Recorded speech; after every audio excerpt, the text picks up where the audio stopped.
Bilang sombong sekali ya orang asing ini. Saya tidak bisa nerima. Lalu kalian orang Bali pun apa kayaknya sudah nerima ya? Kalau saya aja yang seperapat saja tidak nerima. Dan selanjutnya kita akan simak bersama arahan dan sambutan Presiden kelima Republik Indonesia, Profesor Dr. Honoris Causa Hajah Megawati Soekarno Putri, sekaligus membuka acara seminar pada hari ini. Dengan hormat, disilakan. Tentu semua tahu saya putrinya Bung Karno. Saya dibawa pertama kali ke Bali itu sekitar tahun 50. Umur saya 7 tahun ya, 54, 55. Jadi sangat saya ingat. Tinggal saja kami di Hotel Bali ya. Bali apa itu ya? Ya kan di Denpasar. Atau kalau tidak ditampung di rumah gubernur. Lalu pesawat, karena tentu keluarga presiden spesial pesawat namanya Jetstar. Jadi saya bisa lihat dulu tidak ada ngurah rai seperti itu. Nah itu pun kan dibangun oleh presiden pertama Bung Karno, sehingga ada yang alur ke laut. Lalu kami tinggal di Tampak Siring. Nah apa toh ada dalam rekaman saya ini. Jadi pada waktu itu saya melihat Bali itu sangat sejuk tapi hangat. Dan kalau kami dari Denpasar kalau mau menginap ke Tampak Siring itu yang menurut saya sudah kehilangan sekarang. Apa?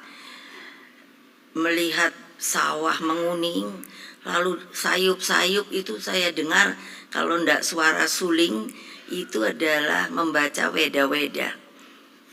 Jadi bisa sampai berada suara itu di jalan. Coba saudara-saudara sekalian, coba saja jalan-jalan, kan tidak akan terdengar hal-hal seperti itu.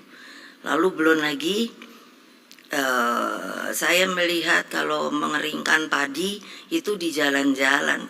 Sampai saya sering bertanya pada bapak saya, itu apa tidak dicuri orang ya?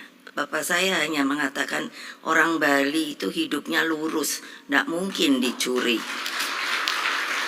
Nah, kalau tidak tersentuh dalam hal ini sebagai bagian dari masyarakat akademisi, aneh menurut saya. Makanya hal itu saya lontarkan ke Pak Koster. Apalagi setelah saya melihat di viral kemarin itu betapa saya jelek-jelek. Saya ini seperapat Bali. Iya. Karena ibunya Bung Karno kan orang Bali, keluarga besar saya di Buleleng.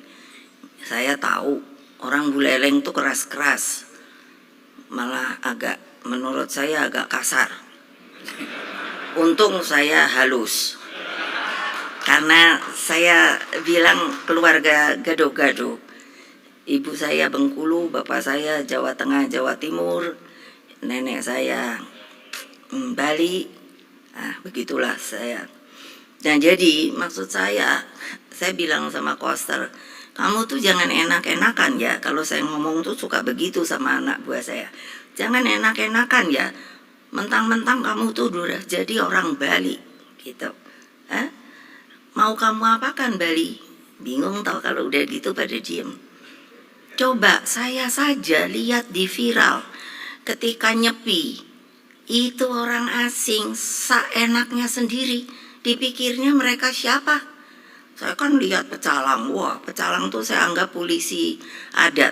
Wah, kan bilang dari halus sampai ya ikut marah-marah. Saya bilang sombong sekali ya orang asing ini. Bukan saya anti asing loh. Nggak. Saya kalau kalian ke Singapura saja, rasa-rasanya jadi orang Singapura. Mesti bersih, tidak boleh buang ini, tidak boleh itu, kita nurut. Ke Jepang apalagi, nggak ada tong sampah, kita harus pakai tas kresek. Loh, kok bisa? Ayo, makanya itu yang saya bilang, nggak bisa Koster, kamu selagi menjadi gubernur, kamu mesti menjabarkan ide ini. Ide apa Bu? 100 tahun Bali ke depan itu mau diapakan? Kan banyak orang pintar, suruh ngomong. Nanti saya bantu melalui BRIN apa yang diperlukan. Ini Pak Handoko ketuanya. Sehingga apa?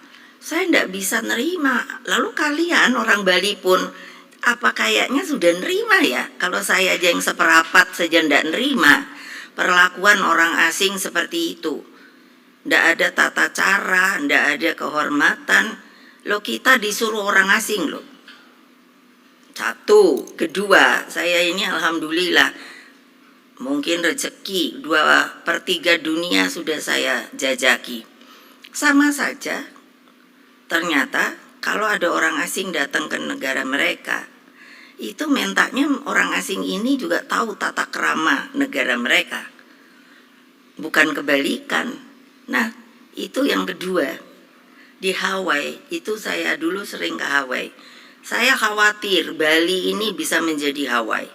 Zaman Hawaii dulu, yang tahun 80-an saya datang, itu kurang lebih mirip dengan Bali.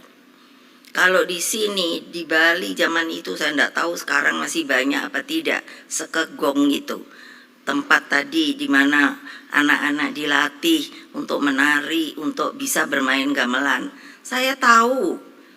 Nah, apa itu akan hilang, malah nanti gamelan Bali dibawa. Sudah ada loh ke Amerika. Karena orang asing, orang sana mau main gamelan ini. Terus anak-anak kita tidak mau main gamelan ini. Saya protes. Sebagai bagian orang Bali, hanya seperapat loh. Kalian orang Bali utuh loh. Iya, makanya utuh 100%. Lah terus mau jadi apa? Nah, saya juga marah sama beliau. Sudah berhenti itu bikin hotel-hotel. Maaf sama yang punya hotel ini. Loh iyalah. Saya hanya mau rakyat Bali itu menjadi sejahtera, makmur. Seperti apa yang saya lihat ketika saya waktu kecil. Sampai bisa dengar suling. Di Tampak Siring itu pernah kejadian. Kan namanya anak-anak, apa ya, kalau kita bilang main umpet-umpet itu maghrib padahal sudah dibilang tidak boleh namanya anak kecil. Terus ada lihat ini di kalau sini istana di seberang, saya kalau ingat itu ada orang kelihatannya bawa obor. Jadi kita waktu itu kan lari-lari gitu, lihat ada bawa satu orang bawa obor. Tapi waktu itu langsung kita semua berhenti berlari dengan pikiran yang sama. Kenapa? Orang kan kalau bawa obor di atas, no, ini kepala toh itu. Nah, ternyata yang seperti api itu kepalanya. Jadi kan langsung kita lari kan ke dalam. Jadi orang pembantu itu melihat kita lari-lari, kan tanya ada apa. Itu kenapa ada orang kebakar kepalanya? Saya baru dengar itu namanya leak loh. Nah, jangan ketawa. Itu masih ada.